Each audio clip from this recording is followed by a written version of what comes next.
আজকে দল one day series জিতলো এবং আজকের আমি নয়, ইন্টারভিউ নিবে হচ্ছে মিরাজ।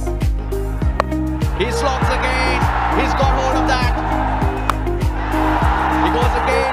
খেলা শেষ হয়েছে বিকেলে। সিরিজ জয়ের উদ্যাপন শেষ করেই রাত 8:30টার ফ্লাইটে চট্টগ্রাম থেকে ঢাকায় ফিরেছেন রিশাদ হোসেন। চট্টগ্রামের গরমে সারাদিন ম্যাচ খেলার পর ভ্রমণ, শরীরে ক্লান্তি ভর করাটা স্বাভাবিক, কিন্তু রিশাদের কণ্ঠ শুনে তা মনে হল না। ফোনের এপাশ থেকে ঝোড়ো ব্যাটিংয়ে শ্রীলঙ্কার বিপক্ষে ওয়ানডে সিরিজ জয়ের রোমাঞ্চ টের পাওয়া যাচ্ছিল। প্রতিশোধের আনন্দ ছিল।